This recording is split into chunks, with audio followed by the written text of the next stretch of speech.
문학으로 삶을 나누고 문학으로 세상을 읽는 시쿵 김은자 시인입니다.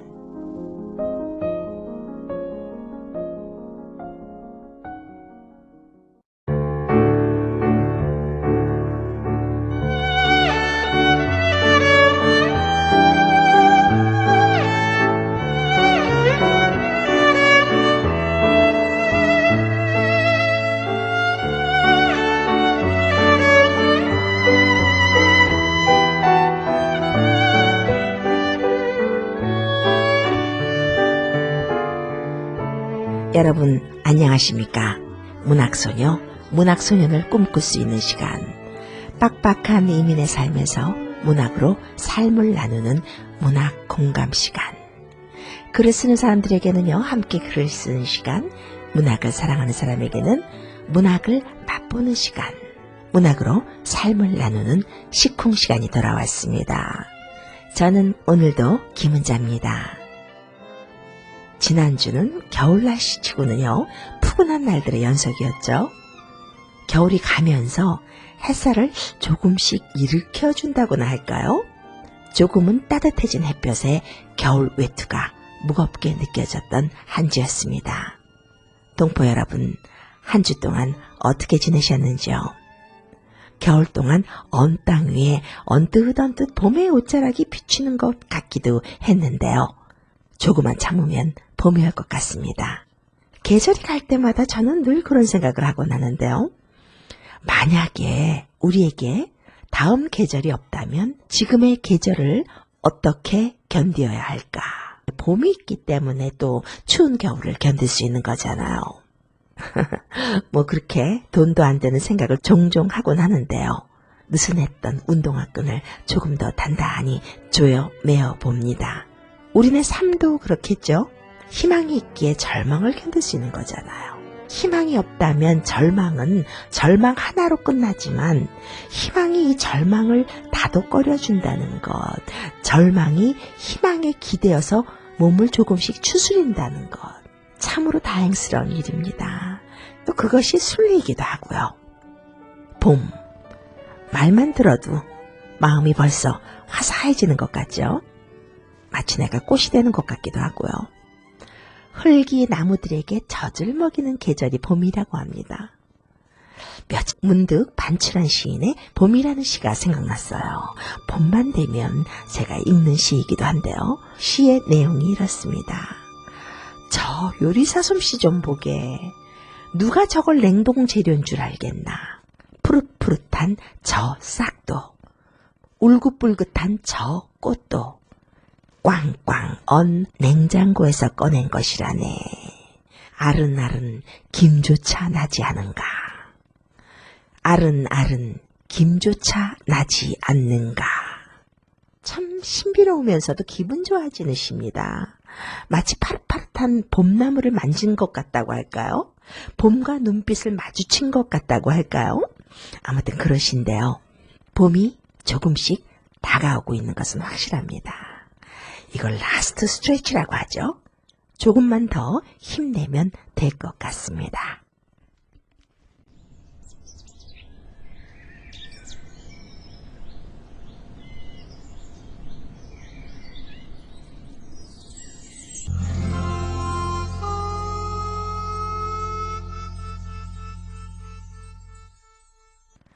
봄이 멀지 않았습니다. 햇살이 맑고 탱탱하게 얼어붙었던 나무에 물이 오르고 가지마다 봉긋봉긋 새순이 돋는 것을 바라보는 곳도 부족할 텐데 우리 조국 한국은 지금 코로나19로 인해서 힘든 시간을 보내고 있습니다. 언제 이 싸움이 끝날지는 모르지만요. 하루빨리 떨치고 이겨내야 하는데 말입니다. 요즘 이 상황을 보면서요. 까뮤의 패스트가 생각났습니다. 까뮤의 패스트를 보면요. 공포와 한계 속에서도 희망을 버리지 않는 사람들, 그런 사람이 있어서 그 시대 패스트 전염병으로 폐허가 되었던 오랑시가 다시 재건되고 재창조됩니다. 우리 한국도 곧 그럴 날이 올 거라고 생각합니다. 여러분들께 시 한 편 소개하고 해설해드리는 시간입니다. 세상은 점점 더 냉랭해지고 차가워지고 이기주의적인 세상이 되어갑니다. 사랑도 우정도 하다못해 피를 나눈 가족도 득과 실의 개념으로 이루어지고요. 남들은 어떻든 간에 자기 이익만 추구하는 것이 현대인들입니다. 그래서 그런지 좀 따스한 시를 소개해드리고 싶었어요.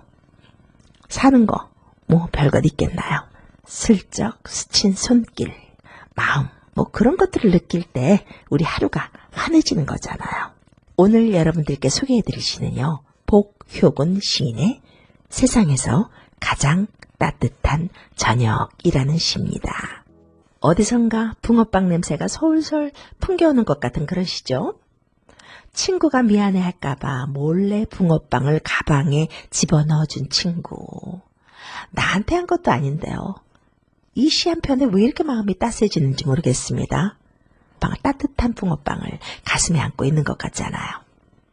이 시는 어려운 시가 아니라 굳이 해설은 필요 없지만요.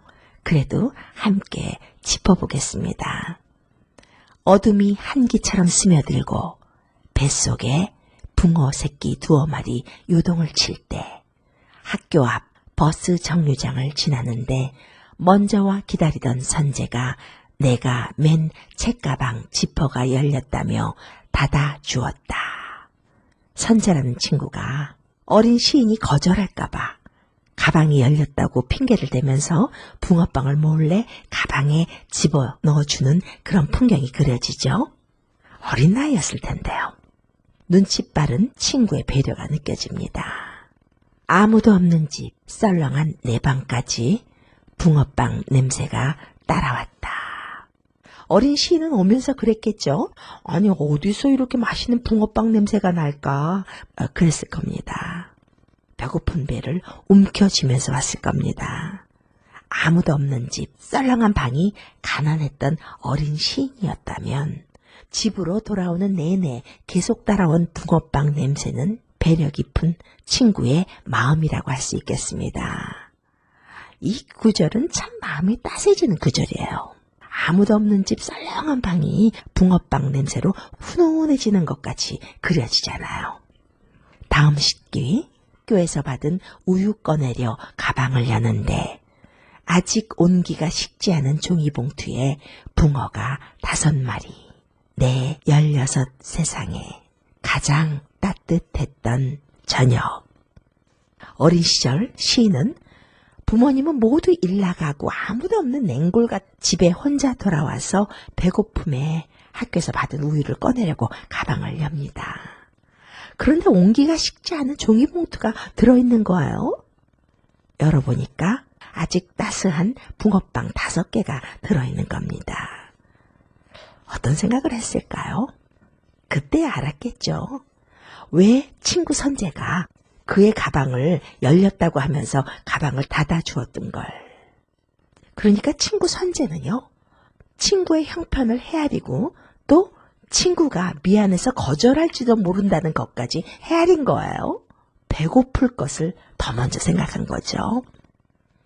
나이 16 세상에 라고 했으니까 나이 16대였던 것 같은데요. 이팔 청춘이죠. 사춘기. 정서적으로 가장 민감할 때입니다. 친구가 가방에 몰래 넣어준 붕어빵 5마리로 시인은 우정을 배우고 인생을 배운 겁니다. 그래서 또 시인이 된 게 아닐까 하는 생각도 해봅니다. 시 속에 나오는 친구 선재는요. 친구의 허기진 배를 채워주고 싶었던 거예요.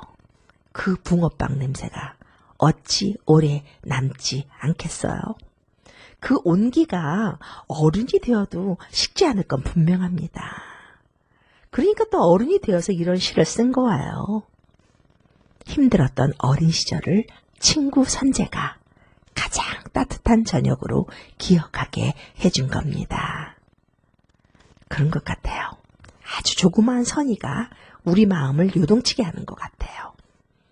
그 감동이 더 넓은 세상으로 뻗어나가는 동력이 되는 거잖아요.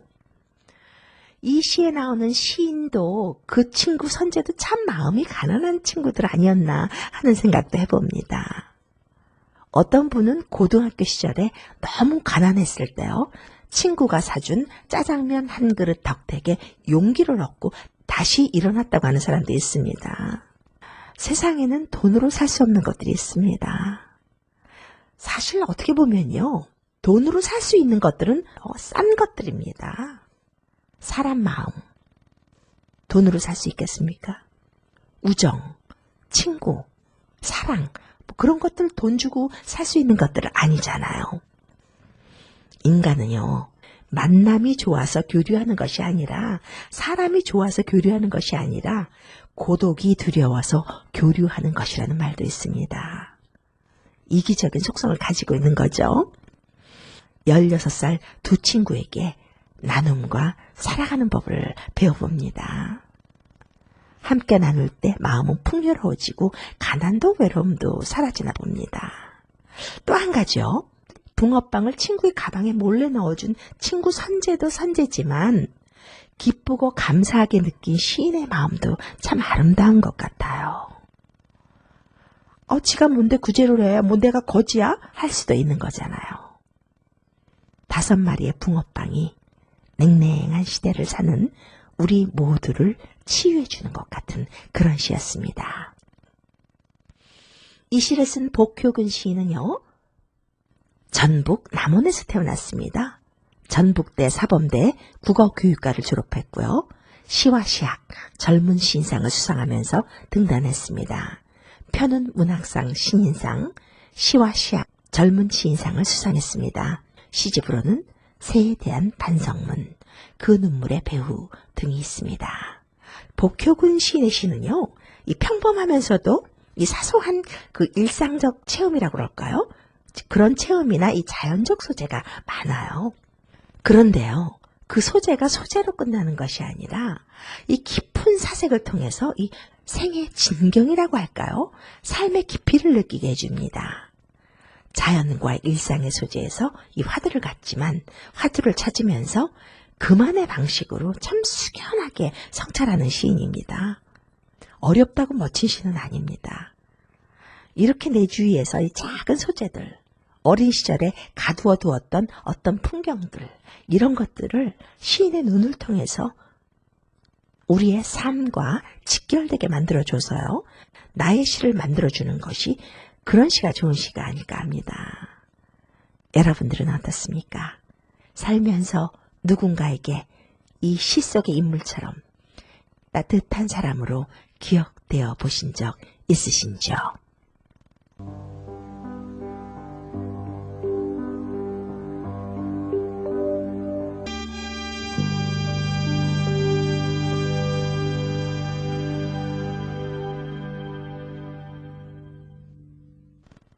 동포사회의 문학의 저변화, 문학의 전문화.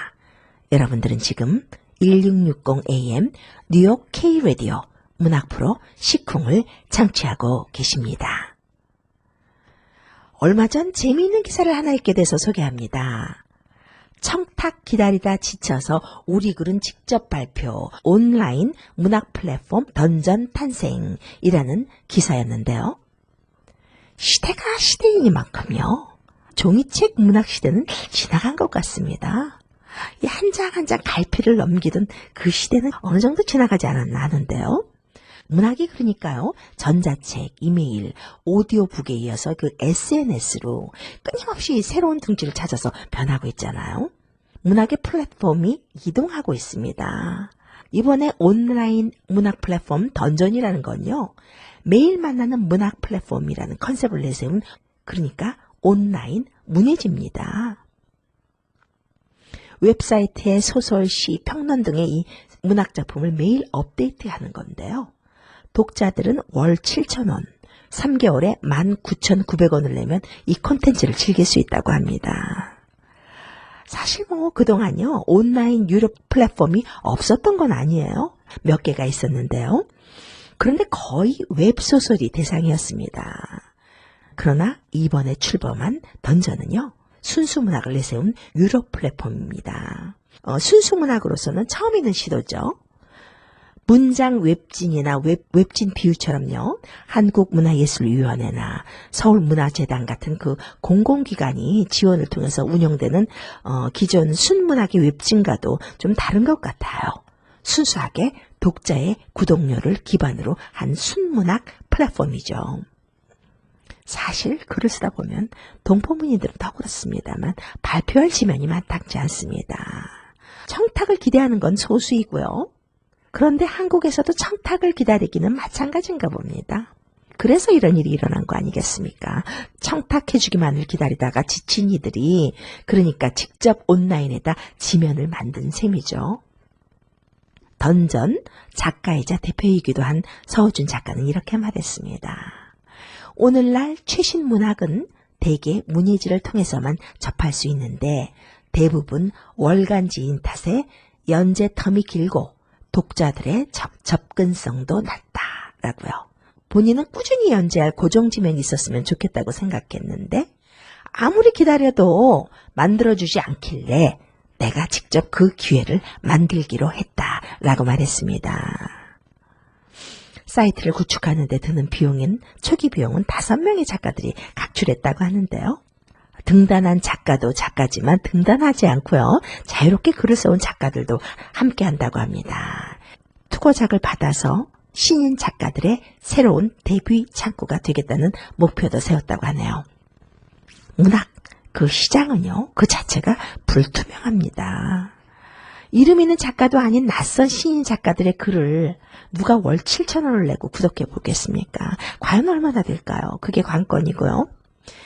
이리저리 주판화를 튕겨보니까 작가들에게 고료를 지급하고 안정적으로 사이트를 꾸려나기 위해서 최소한 구독자 수가 300명 정도는 돼야겠다라고 생각해서 그래도 이름값 있는 작가를 섭외해서 초기에 이 숫자를 넘겨볼까 하는 마음도 있었다고 해요. 그런데 일부러라도 그렇게 하지 않기로 했다고 합니다. 신선하죠? 이번에 출범한 던전은요, 문단 제도 중에서도 가장 보수적이라고 할 수 있는 등단 제도의 대안적인 시각을 제시하고요. 지면이 필요한 작가에게 안정적인 연재처를 제공하면서 독자들에게는 매일처럼 가볍게 받아볼 수 있는 문학을 선보인다는 3가지의 지향점을 갖는다고 말했습니다. 보수적이고 변화에 둔한 문학계에 신선한 충격입니다. 시대가 많이 변했습니다. 원고 청탁 기다리는 것보다요. 내가 찾아서 찾아가는 문학, 내가 직접 장을 마련해보는 문학 필요한 시대입니다. 그래서 또 시쿵 매주 여러분을 찾아가기도 하고요. 시쿵 이 시간이 있는 이유이기도 합니다. 오늘도 여러분들과 함께 시를 나누고 문학을 이야기하는 사이에 시간이 되었습니다. 한 주 동안 따뜻한 마음으로 지내시기 바라면서요. 시쿵 여기서 잡겠습니다. 지금까지 김은자였습니다.